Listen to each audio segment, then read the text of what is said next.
शास्त्रों के अनुसार शरद पूर्णिमा के दिन माँ लक्ष्मी जी भगवान श्री विष्णु के साथ गरुड़ पर बैठकर पृथ्वी लोक में भ्रमण के लिए आती हैं। माँ लक्ष्मी जी अपने भक्तों पर अपनी कृपा बरसाती हैं। मान्यता है कि जिस घर में अंधेरा या जो सोया रहता हो, माँ लक्ष्मी जी उनके दरवाजे से ही लौट जाती हैं। माँ लक्ष्मी की कृपा से लोगों को कर्ज से मुक्ति मिलती है और यही कारण है कि शरद पूर्णिमा को कर्ज मुक्ति पूर्णिमा भी कहते हैं। अलग अलग क्षेत्रों में शरद पूर्णिमा अलग अलग नामों से जानी जाती है, जैसे कि कुछ जगह पर इसे कोजागर पूर्णिमा या कौमुदी व्रत के नाम से भी जाना जाता है। शरद पूर्णिमा की रात अपने आप में अद्वितीय मानी जाती है, क्योंकि इसे चंद्रमा की सबसे उज्जवल और सौम्य रात कहा जाता है। इस दिन चंद्रमा की किरणों में विशेष औषधि गुण होते हैं, जो स्वास्थ्य और समृद्धि प्रदान करते हैं। शरद पूर्णिमा का ये पावन पर्व भगवान श्री कृष्ण और देवी लक्ष्मी जी से भी जुड़ा हुआ है और इस दिन की गई पूजा अर्चना से धन धान्य और खुशहाली की प्राप्ति होती है। भक्त इस रात को विशेष रूप से खीर बनाकर चंद्रमा की किरणों में रखते हैं, जिसे अमृत तुल्य माना जाता है। अलग अलग राज्यों में शरद पूर्णिमा को मनाए जाने की परंपराएं अलग हो सकती हैं, लेकिन सबका उद्देश्य एक ही होता है, भगवान का आशीर्वाद प्राप्त करना और परिवार में सुख समृद्धि की कामना करना। ये पर्व न केवल भक्ति और आस्था का पर्व है, बल्कि प्रकृति के साथ मानव के गहरे संबंधों को भी दर्शाता है। शरद पूर्णिमा की रात को भगवान श्री कृष्ण और श्री राधा रानी की रासलीला से भी जोड़ा जाता है, जो कि इस पर्व की महिमा को और भी बढ़ा देता है। आज के दिन जो भक्त सच्चे मन से शरद पूर्णिमा की कथाओं का श्रवण करते हैं, उन पर भगवान श्री कृष्ण और राधा रानी की विशेष कृपा होती है। तो प्रिय श्रोताओं, आइए अब इस अद्भुत पर्व से जुड़ी कथा को विस्तार पूर्वक सुनते हैं, जो हमें इस रात्रि के महत्व और उससे मिलने वाले आशीर्वाद के बारे में बताती है। एक कथा के अनुसार एक बार एक साहूकार की दो पुत्रियां थी। दोनों ही पुत्रियां पूर्णिमा का व्रत रखा करती थी। बड़ी पुत्री तो पूरे विधि विधान के साथ अपना पूरा व्रत करती, बल्कि छोटी पुत्री अधूरा ही व्रत करती थी। इसका परिणाम ये हुआ कि विवाह होने के बाद छोटी पुत्री की संतान पैदा होते ही मर जाती थी। उसने पंडितों से इसका कारण पूछा तो उन्होंने बताया कि तुम पूर्णिमा का अधूरा व्रत करती थी, जिसके कारण तुम्हारी संतान पैदा होते ही मर जाती थी। पूर्णिमा का पूरा व्रत विधि विधान से करने से तुम्हारी संतान जीवित रह सकती है। तब उसने पंडितों की सलाह पर पूर्णिमा का पूरा व्रत विधि विधान से किया। बाद में उसके एक पुत्र हुआ, लेकिन भाग्य का खेल देखिए, उसकी यह संतान भी ज्यादा दिनों तक जीवित नहीं रह पाई। अपनी इस संतान को भी मृत देखकर छोटी बहन के पांव तले जमीन खिसक गई। लेकिन इस बार उसे लगा कि शायद से उसकी बड़ी बहन के पुण्यफल उसके पुत्र के प्राण वापस लौटा दे, और ऐसा सोचकर उसने अपनी संतान को एक पटरे पर चादर से ढककर लिटा दिया और बड़ी बहन को घर पर बुला लाई। जब बड़ी बहन घर पर आई तो उसने अपनी बहन से बोला कि आप इस पटरे पर बैठ जाओ।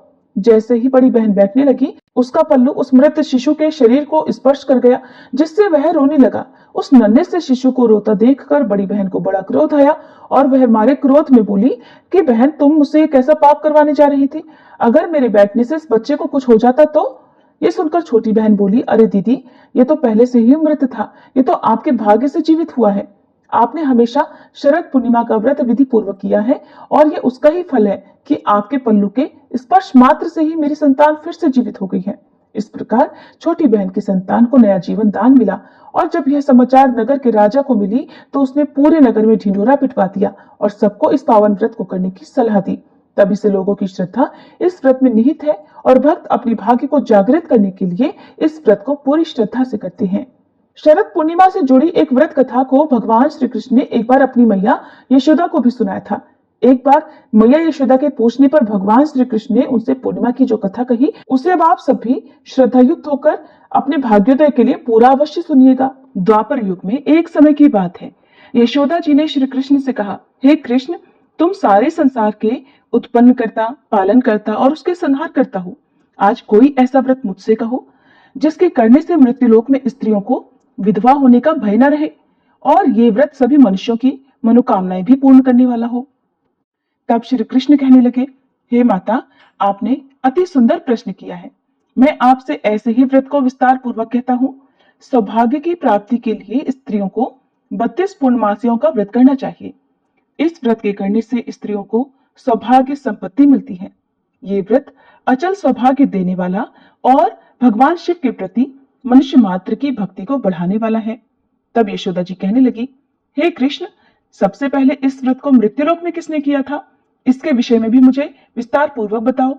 तब श्री कृष्ण कहने लगे कि माते, इस भूमंडल पर एक अत्यंत प्रसिद्ध राजा चंद्रहास से पालित अनेक प्रकार के रत्नों से परिपूर्ण कार्तिका नाम की एक नगरी थी। वहां पर धनेश्वर नाम का एक ब्राह्मण था और उसकी पत्नी अति सुशीला रूपवती थी। दोनों ही उस नगरी में बड़े प्रेम से रहते थे। घर में धन धान्य आदि की कोई कमी नहीं थी, लेकिन उन्हें एक बड़ा दुख था कि उनकी कोई संतान नहीं थी। इस दुख से वह अत्यंत दुखी रहा करते थे। एक समय एक बड़ा तपस्वी योगी उस नगरी में आया। वह योगी उस ब्राह्मण के घर को छोड़कर अन्य सभी घरों से भिक्षा लाकर भोजन किया करता था। एक दिन वह योगी रूपवती से भिक्षा न लेकर किसी दूसरे घर से भिक्षा लेकर गंगा किनारे जाकर भिक्षा में मिले अन्न को प्रेम पूर्वक खा रहा था कि धनेश्वर ने योगी का ये सब कार्य किसी प्रकार से देख लिया। अपनी भिक्षा के अनादर से दुखी होकर धनेश्वर योगी से बोला, महात्मन, आप सभी घरों से भिक्षा लेते हैं किंतु मेरे घर की भिक्षा कभी नहीं लेते, इसका क्या कारण है? तब योगी ने कहा कि निसंतान के घर की भीख पतितों के अन्न के समान होती है और जो पतितों का अन्न खाता है वो भी पतित हो जाता है। क्योंकि तुम निसंतान हो, इसलिए पतित हो जाने के भय से मैं तुम्हारे घर की भिक्षा नहीं लेता। धनेश्वर ये बात सुनकर अपने मन में बहुत दुखी हुआ और हाथ जोड़कर योगी के पैरों में गिर पड़ा और विनीत स्वर से कहने लगा, हे महात्मन, अगर ऐसा है तो आप ही मुझे पुत्र प्राप्ति का कोई उपाय बताइए। आप तो सब कुछ जानने वाले हैं, मुझ पर ये अवश्य ही कृपा कीजिए।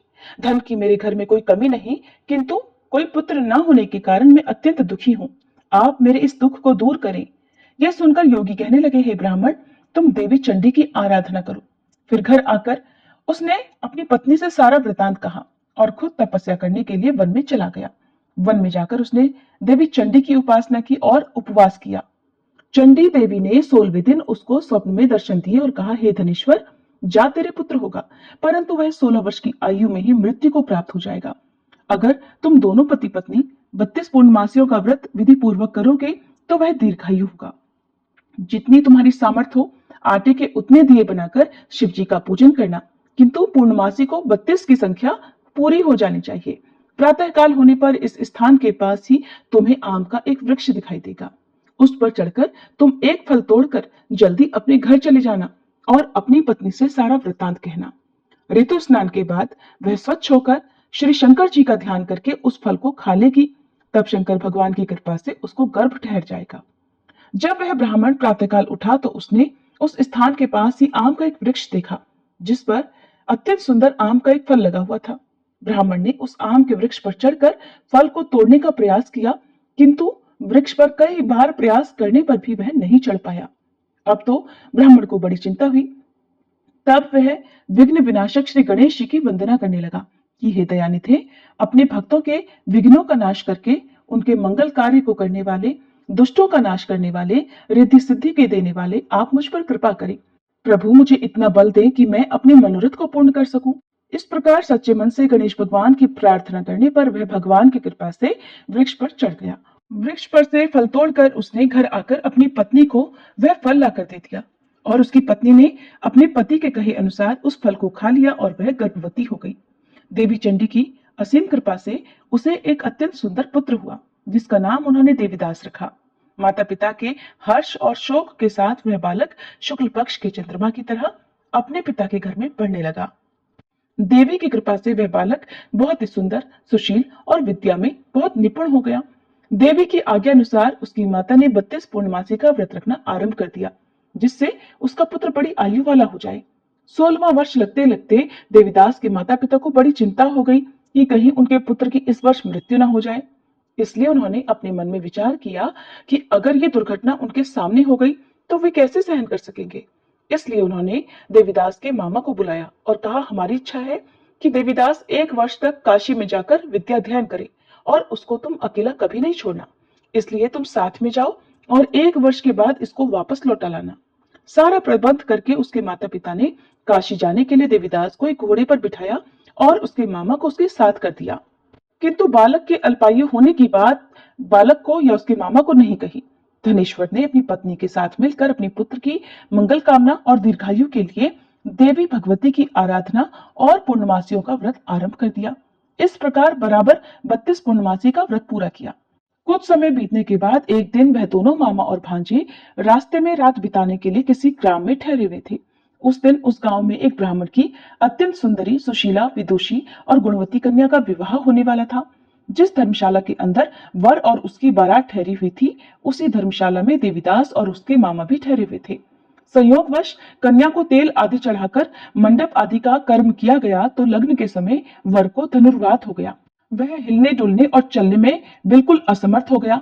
तब वर के पिता ने अपने परिवारजनों से परामर्श करके निश्चय किया कि ये देवीदास मेरे पुत्र जैसा ही सुंदर है, मैं इसके साथ ही लगन करा दूं और बाद में विवाह के सभी कार्य मेरे पुत्र के साथ हो जाएंगे। ऐसा सोचकर देवीदास के मामा से जाकर वह बोला कि तुम थोड़ी देर के लिए अपने भांजे को हमें दे दो, जैसे विवाह के लग्न का सारा कार्य सुचारू रूप से हो सके।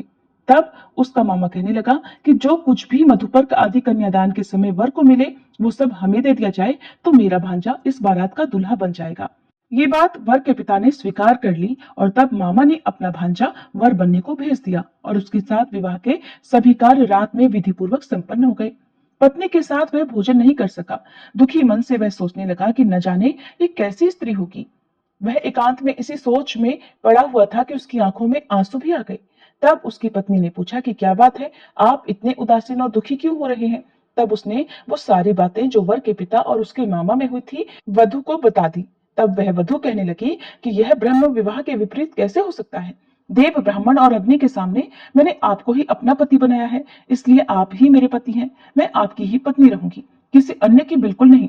तब देवीदास ने कहा कि ऐसा मत करो, क्योंकि मेरी आयु बहुत थोड़ी है। मेरे मरने के बाद तुम्हारी क्या गति होगी, इस बात को अच्छी तरह सोच लो। परंतु वह वधु दृढ़ विचार वाली थी। बोली कि जो आपकी गति होगी वही मेरी भी होगी।